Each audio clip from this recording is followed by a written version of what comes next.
साक्षात् परब्रह्म तस्मै श्री गुरुवे नमः.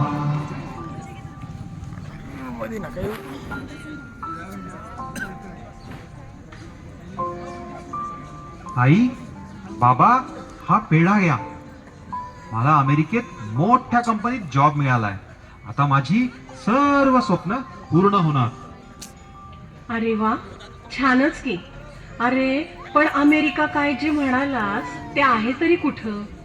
अगं काय आई, अमेरिका म्हणजे खूप मोठा देश आहे. आज सकाळीच मला मेल आलाय. तिकडे नोकरीसाठी बोलवले आहे त्यांनी. चला, आता आम्हाला म्हातारा म्हातारीला अमेरिका पाहायला मिळणार म्हणायची. नाही बाबा, पहिल्यांदा आम्हाला तिकडे जावं लागेल. तिकडून जाऊन स्थिर सावर झालो की तुम्हाला तिकडे घेऊन जातो. मग आम्ही कोणासोबत राहायचं? तुमच्याशिवाय आमचा वेळ कसा जाणार? तुम्ही इथे नाही ही कल्पनाच करवत नाही बघ आम्हाला. झाले का सुरू? कधी नव्हे ती चांगली नोकरीची संधी आली की झाली तुमची रडारड सुरू. तशी आमची काही स्वप्न आहेत, ती कधी पूर्ण करणार? असं आयुष्यभर राहणं मला नाही आवडत. आम्ही फक्त देश सोडतोय, जग नाही. अरे बाळा, असं अभद्र बोलू नकोस रे. तुम्हाला जे हवं ते करा, आमची काहीही हरकत नाही. अरे पण तोपर्यंत आमची सोय कशी आणि कुठं करणार आहेस बेटा तू? बाबा, तुम्ही मागे म्हणालात ना, तुमचे व आईचे अनेक मित्रमैत्रिणी आपल्या शहरातील वृद्धाश्रमात आहेत. हवं तर तिथे तुम्ही थोडे दिवस राहू शकता. तिथे तुम्हाला एकटंही वाटणार नाही. आम्ही येताना हा तिथला ऍडमिशन फॉर्म सुद्धा घेऊन आलोय. अरे बाळा, जर थोड्या दिवसांचाच प्रश्न असेल तर आम्ही इथेच राहतो ना आपल्या घरात. अहो बाबा, आम्हाला तिकडे जायचं आहे, म्हणजे खूप खर्च आहे. मी विचार करतोय, आपले घर विकले तर त्या पैशातून आम्हाला तिकडे जाता येईल.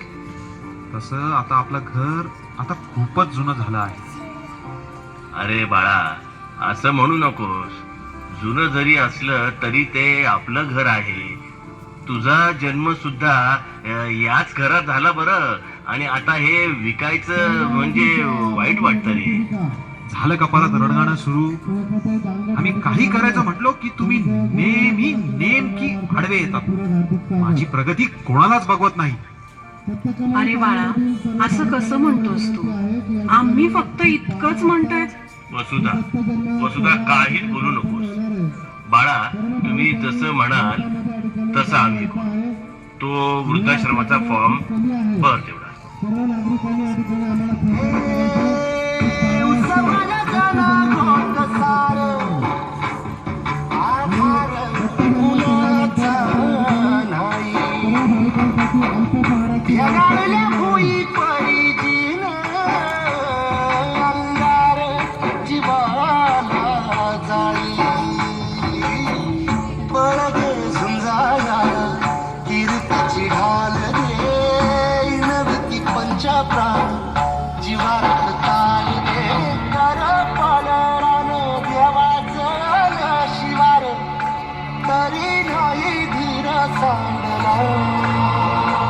या काका काकू या. माझे नाव आनंदी. मी आपले स्वागत करते. आई, बाबा, सर्व काही कागदपत्र फॉर्मॅलिटी मी पूर्ण केली आहे. लवकरच आम्ही तुम्हाला घ्यायला येऊ. आम्ही निघतो आता. ठीक आहे, आम्ही तुमची वाट पाहतोय. बाळांनो, लवकर या हा. अगं आनंदी, माझा मुलगा अमेरिकेत जातोय. आमची हेळसांड होऊ नये ना म्हणून इथं पाठवलंय त्यांनी आम्हाला. आमची सुनबाई सुद्धा खूपच काळजी करते बघ आमची. हो का? छानच. चला, मी तुम्हाला तुमची खोली दाखवते.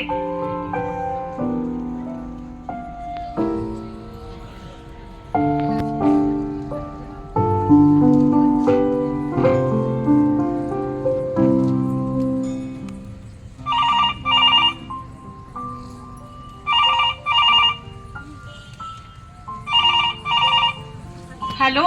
अरे बाळा, मी बोलतीये. कसा आहेस?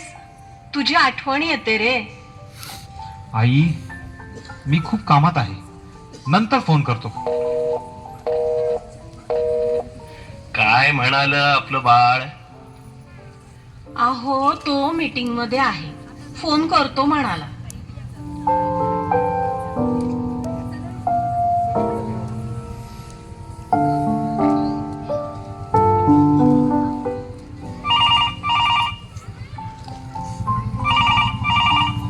अरे बाळा, आम्हाला येऊन इथं 2 महिने झालेत. तू कधी कधी येणार आहेस? आई, सारखं सारखं फोन करू नको. आम्ही इथे स्थिर झालो की येऊ तुम्हाला घ्यायला. आता फोन ठेव. काय कारण सांगितलं यावेळी? काम संपल्यावर येईल म्हणाला हो. माझा मुलगा असंच सांगून निघून गेला होता. गेला तो गेलाच, आजपर्यंत तो आलाच नाही. पण खरं तर मला इथंच बरं वाटतंय बघा आता. आमच्या मुलावर आमचा पूर्ण विश्वास आहे. तो असं नाही करणार. तो नक्की येणार आम्हाला घ्यायला.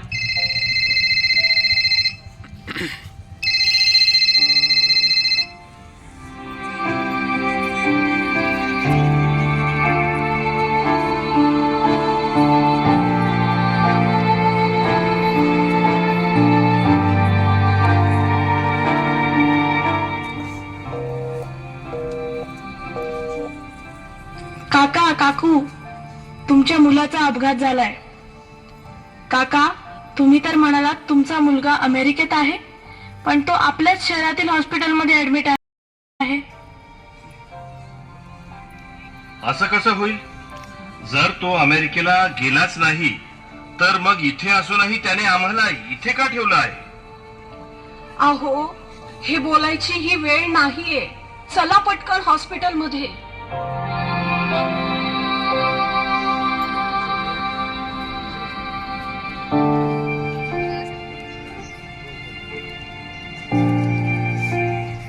डॉक्टर, माझा मुलगा ठीक तर आहे ना? त्याला काय झालंय? तुमच्या मुलाचा अपघातामध्ये एक डोळा निकामी झाला आहे. लवकरात लवकर त्याला डोळा मिळायला हवा, नाहीतर तो कायमचा अंध होऊ शकतो. नाही नाही डॉक्टर, तुम्ही माझा डोळा घ्या, पण माझ्या मुलाला मी असं नाही पाहू शकणार. तुम्ही पूर्ण विचार करून बोलत आहात ना? हो, मी त्याची आई आहे. मी त्याला या अवस्थेत नाही बघू शकत. पण डॉक्टर, एकच विनंती आहे. मी त्याला माझा डोळा दिला आहे हे त्याला समजता कामा नये. अगं वसुधा, तू हे काय बोलत आहेस? अहो, ते आपलं बाळ आहे. त्याची काळजी घेणं हेच तर आपलं कर्तव्य आहे ना. डॉक्टर साहेब, आम्ही इथे आलो होतो हे माझ्या मुलाला कळता कामा नये. ठीक आहे, हे सगळं फक्त एक आईच करू शकते.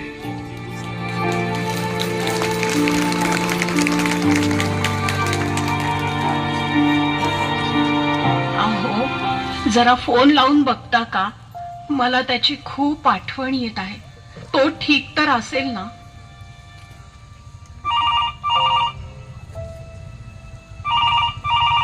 हॅलो बाळा, कसा आहेस? कधी येणार आहेस? अरे तुझी आई आजारी आहे, तिला एकदा येऊन भेटून तरी जा. हॅलो, हो बाबा, आम्ही येतोय 2-3 दिवसात. आता फोन ठेवा. अहो, काय म्हणाला आपलं बाळ? ठीक तर आहे ना? मला शेवटचं तरी त्याला बघायचं आहे हो. अगं वसुधा, उठ ना. काय काय होतंय तुला? वसुधा, वसुधा, आनंदी, आनंदी बघ ना, हिला काय झालंय? वसुधा, वसुधा. नाही, असं होऊ शकत नाही. वसुधा, अगं उठ ना. अजून आपल्याला भरपूर जगायचं आहे. आपलं बाळ आपल्याला भेटायला येणार आहे. वसुधा, वसुधा, उठ वसुधा. असं एकटं सोडून जाऊ नकोस मला वसुधा.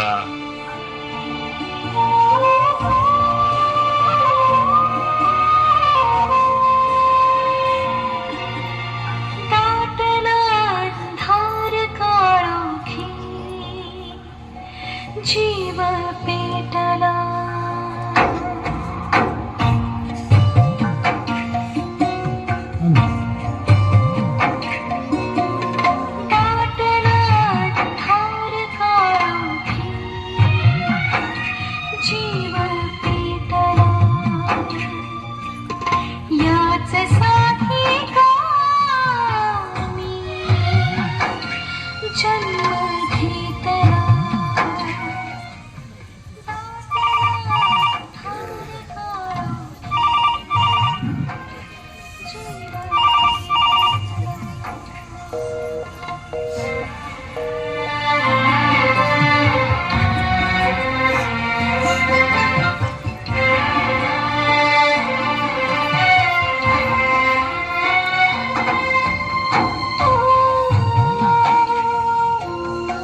कसे आहात आणि आई कुठे आहे?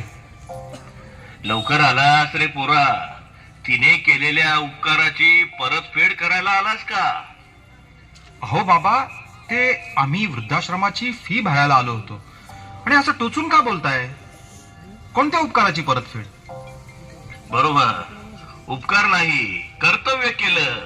तिनं तुला जन्म दिला, तुला मोठं केलं. इतकंच नाही तर तुला दुसरं आयुष्य दिलं. अरे तिच्यामुळे तू परत एकदा ही सृष्टी पाहत आहेस. काय बोलत आहात तुम्ही? मला काहीच कळत नाहीये. होय बाळा, तुझा अपघात झाला आणि एक डोळा निकामी झाला तेव्हा तुझ्या आईनं तिचा एक डोळा तुझ्यासाठी दिला. तुला हे ऐकून त्रास नको म्हणून हे लपवून ठेवायला सांगितलं त्या माऊलीनं. काय? बाबा, आई कुठे आहे? आई, मी चुकलो. मला तिची माफी मागायची आहे. बाळा, खूप उशीर झाला रे. तुझी आई या जगात नाही आता.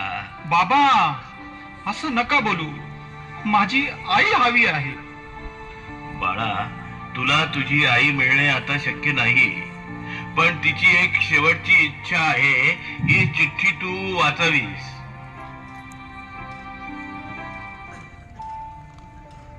माझ्या बाळा, कसा आहेस? ठीक आहेस ना?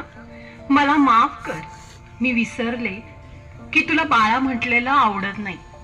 पण मी तरी काय करू? मला सवय आहे तुला बाळा म्हणायची. आपलं मूल किती का मोठं होईना, ते आपल्या आई वडिलांसाठी नेहमी लहानच असतं, नाही का? तुझी खूप आठवण येत होती. कधी कधी असा विचार करते की तू मोठा झाला नसतास ना तर किती बरं झालं असतं. पण परत वाटतं की मी किती स्वार्थी आहे तुझ्या प्रेमापोटी असं वेड्यासारखा विचार करणारी. आयुष्य किती लहान असतं रे. काळ कसा निघून जातो ते समजतच नाही. तुझं लहानपण सांभाळण्यात आम्ही स्वतःच सर्व काही विसरून गेलो. तुला वाढवलं, शिकवलं, मोठं केलं. तू आता खरंच मोठा झालास, समजूतदार बनलास आणि शिकण्यासाठी बाहेर निघून गेलास. नोकरीसाठी जायचं खोटं कारण सांगून तुम्ही आम्हाला वृद्धाश्रमात सोडून निघून गेले. असं तुम्ही करण्याचं काय कारण असेल हे विचारायला मी कदाचित नसेलही. पण या प्रश्नाचं उत्तर मला शेवटपर्यंत मिळालं नाही. बाळा, आम्ही इथे एकाच आशेवर राहिलो की तू नक्की परत येशील. आज तुम्हा दोघांकडे सर्व काही असेल, पण या आनंदात तुमच्या आई बाबांना सहभागी करण्याची तुझी इच्छा का झाली नाही हाच प्रश्न मला पडला होता. आज तू परत आलास खरा, पण थोडासा उशीरच केला. बाळा, तू आम्हाला कधीच भेटायला आला नाहीस, स्वतःहून फोनही कधी केला नाहीस. आम्हाला दुसरं काहीही नको होतं रे, फक्त तुम्ही हवे होता. मी गेल्यानंतर तुझे बाबा एकटे पडणार. तू मला भेटायला नाही आलास, किमान माझ्या नंतर तुझ्या बाबांना तरी भेटायला नियमितपणे येत जा. त्यांची काळजी घे. तुला आणि सुनबाईला खूप खूप आशीर्वाद. खूप मोठा हो. तुझीच आई. आई, मला माफ कर. आम्हाला आई बाबा ओझं वाटू लागले म्हणून आम्ही त्यांना वृद्धाश्रमात सोडलं. पण मला आज समजलं की आई बाबांचं असणं काय असतं. आज मी खऱ्या अर्थाने भिकारी झालो. कारण स्वामी तिन्ही जगाचा आई विना भिकारी.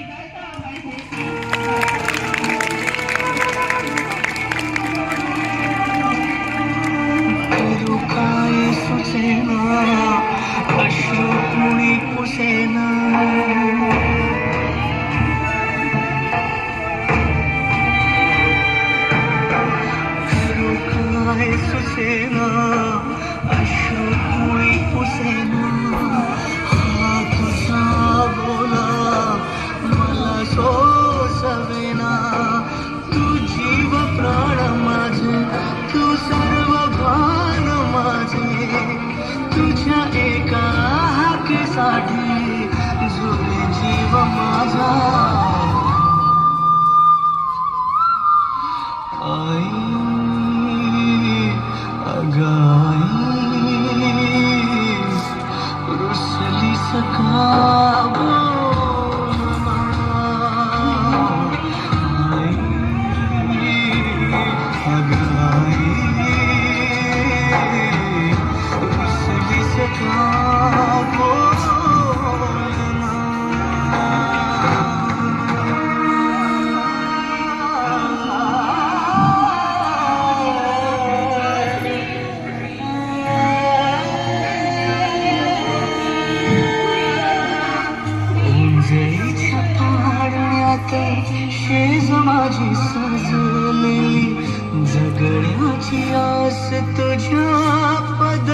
पदराशी बांधलेली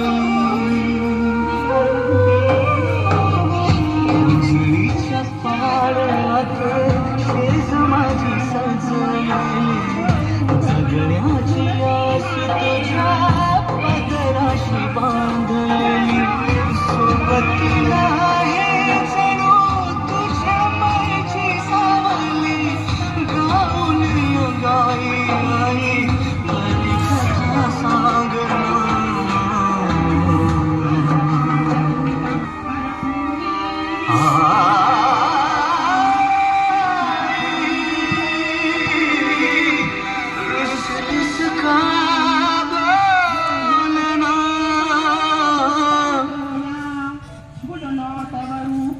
पहिलंच सेवेकऱ्यांनो, यामध्ये नेमकी चूक कोणाची?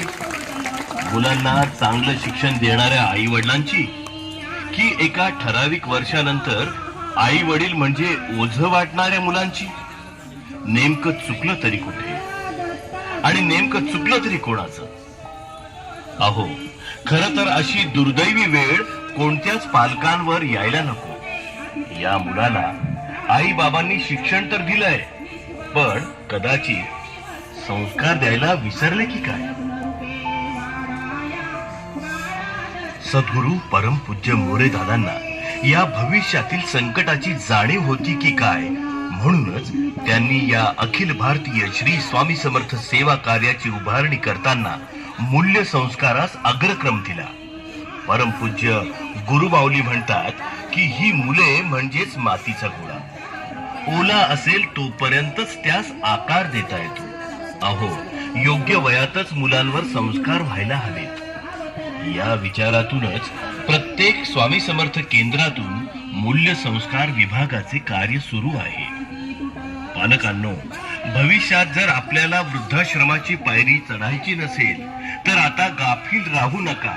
मुलांना उच्च शिक्षण द्यायचे आहे ना, नक्कीच द्या, पण त्यासोबत संस्कारही द्यायला विसरू नका. अहो, हा मूल्य संस्कार मेळावा म्हणजे परमपूज्य गुरुमाऊलींच्या वृद्धाश्रममुक्त भारत अभियानातील महत्वपूर्ण पाऊल आहे. चला तर मग आपण सर्वांनीच संकल्प करूया. केंद्र तेथे बालसंस्कार, गाव तेथे बालसंस्कार, शाळा तेथे बालसंस्कार, कॉलनी तेथे बालसंस्कार, वाडी वस्ती तिथे बालसंस्कार. मूल्य संस्काराची ही चळवळ प्रत्येक घराघरामध्ये पोहोचली तरच हा देश घडेल वृद्धाश्रम मुक्त भारत. संस्कार केले तर संस्कृती टिकेल.